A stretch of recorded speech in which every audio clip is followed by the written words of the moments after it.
2 years ago, OpenAI owned 50% of the enterprise AI market, and today, that number has dropped to 25%. In that time, Anthropic has taken the lead, and if you build anything serious with AI, you already know exactly why. But here's what nobody is actually talking about. It's not just about the benchmarks, and it's not just about the numbers on a slide.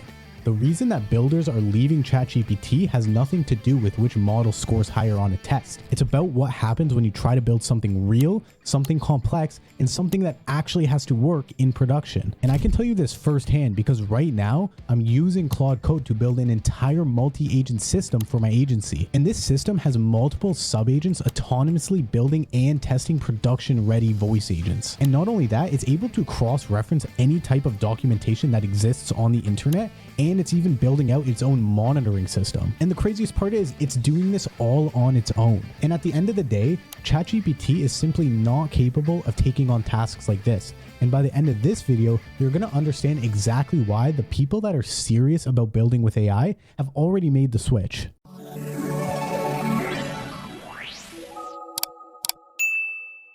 Now, as a builder, a tool that can be massively utilized is an MCP server or a model context protocol. And this is the first thing I want to touch on because while I was coming up with ideas to prove to you how much better Claude is than ChatGPT, I ran into an error that proves it exactly. If you're familiar with a platform called N8N, it's essentially a tool that you can build workflows and automations that will execute based on a trigger that you define. As a quick example, if you want an email automation, you can set a trigger to when an email comes into your account, and then it will proceed with the rest of the automation to draft a reply, use AI agents, things like that. Now, what the N8N MCP tool allows Claude to do is have direct access to your account so that you can simply prompt it with what workflow you want to be built out. It will go into your account, create the entire workflow for you, configure it in all the 9 yards, and then all you have to do is just enter your credentials for certain nodes like connecting your email. And this is exactly the type of thing that us builders, when we're using AI, want the AI to be able to do. Now, nonetheless, I want to be fair with the test we're about to run. So because I can't connect the MCP server to ChatGPT, we're going to get both models to build out the JSON file that we can then import into my N8N account. So what I've done is taken ChatGPT and Claude, bumped it up to their highest model with thinking on. We're going to ask it to return a JSON file that builds a simple N8N workflow with a chat trigger, meaning that when I type in a chat, the automation will run. And all I'm giving it is 3 ingredients, and then it's supposed to return those ingredients in a poem. This is a very stupid and a very simple workflow to build. So let's see how they do. All right, so they're both done. ChatGPT did finish first, but for me, I'm not in it for the speed game. I'm in it for the accuracy game. So let's put it to the real test. We're going to import both JSON files into N8N and see which one is actually going to perform. All right, we're going to start off with Claude here. So I'm going to copy this JSON file and I'm going to head into my N8N account, go ahead and create a new workflow, and I'm just going to paste that in like this. So this is what Claude designed: a chat trigger and a write poem that's connected to an OpenAI chat model, which I just need to configure real quick. And let's give it a test. So all I need to do is give it 3 ingredients. So I'm going to say tomato,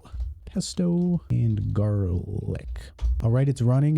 Let's see how it does. And there you go. It works flawlessly. It's a stupid automation, obviously, but you can see it outputted a pretty good poem, I have to say. So now it's time to test ChatGPT. So I'm going to go ahead and delete this, and we'll go back into ChatGPT. I'm just going to copy chat's JSON back into N8N, and the same workflow is fine. And I'm just going to paste it in. It looks like it designed the exact same automation, but that's completely normal since it's like 2 nodes. Let me just go ahead and connect this again, and we'll give it the exact same test. So I'm going to copy this and I'm going to paste it in and send it off. Wow. So don't really have to say anymore, do I? Looks like we got some errors. I don't even care to troubleshoot what they are because that's not the point of this video. Very first test, and you can already see exactly why builders choose Claude over ChatGPT. All right, let's move on to test number 2. Now, again, they're both on their highest model. I'm giving them the exact same prompt. There's no bias in any way whatsoever. And what I'm asking of it is to build an interactive finance tracker. So what we're going to do is send both of these off. Claude usually produces this in app. I'm not even sure what ChatGPT is going to do at this point because I haven't used it in so long, but let's just go ahead and send these off and see what happens. All right, cool. So they're both done. Again, ChatGPT did win the speed war, but let's see what tool actually works better. So you can see that GPT is showing us the code it built, and it's actually allowing us to preview it, which we'll check out in a sec. And Claude built the tracker right in the chat, which is pretty cool. So let's go ahead and test ChatGPT's first. So I'm going to go ahead and click this preview button.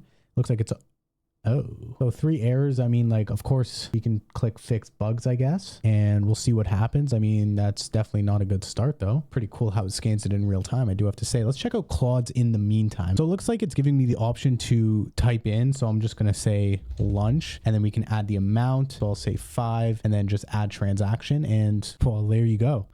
That's pretty cool. But now it's the part of the video where the competition just ends. And you already know exactly what I'm about to say. Claude Code. Claude Code is hands down the best coding assistant you can possibly ask for. And I'm going to give you a real example, which you can see right here. Like I said in the intro of this video, I'm using Claude Code right now to build a multi-agent system for producing production-ready voice agents where the system can actually test and monitor all our clients' agents as well. So after one prompt of telling Claude Code exactly what I want, look what it did. First of all, it took its time doing its research, seeing what is actually available out there so that we're not building this system from scratch. And you can see it found a bunch of things like a retail MCP server, a repository that holds certain information, and a bunch of other stuff. Then it went into the architecture, and this is one of my favorite things about Claude Code. It's the way it actually maps out a project. So we got layer 1, knowledge and skills on demand. And then layer 2, building out the sub-agents. Layer 3, taking action with the MCP server, and so on. Now, the craziest thing that happened in this chat is when it started building out the entire system as I was instructing it to do, it automatically created a new repository in my GitHub account, made it private and whatever, and pushed all its changes so that it can now refer to that repository as it continues to build the system. And this all came from one initial prompt. There definitely was some back and forth, but a lot of it was just Claude asking me questions on how exactly I want the system to run. And this is not some little dashboard that it's building, by the way. This is a very complex system that it took it 1 hour to build. And as you can see, I have the repository open right here. And if I just scroll through the README, for example, you can see how much information is actually in this repository, the pipeline that it has, the command reference, not to mention all these commands it built into the system. Like, this is the true power of Claude Code. And in my mind, I'm a complete beginner at Claude Code. There's people out there that are using Claude Code at a way higher level than I am. And the point of this video that I'm trying to make is that there's no going back once you switch to Claude, and especially when you get into Claude Code. I could have sat here through this video and showed how Claude was better than ChatGPT at a bunch of different common things like writing emails or creating proposals. But I wanted to show you specifically how much better it is if you're a developer or if you're a builder. Now, one point I'll leave you with is I have to give it to ChatGPT. They are great at image generation, but at this point, creating fancy images isn't going to cut it. Oh, and not to mention, by the way, even though ChatGPT may have the edge in image generation with their DALL-E model, a few days ago, I turned Claude Code into my video editor, where it can add motion graphics, cut up audio, cut up video, add fancy subtitles, and much more. I made a complete breakdown. If you're interested, I'll link it up above. But that being said, there is no realm, especially for a developer, where you should be using ChatGPT over Claude. And I hope by now I've convinced you to switch over to Claude. And that's it, guys. I'll see you next time. Peace.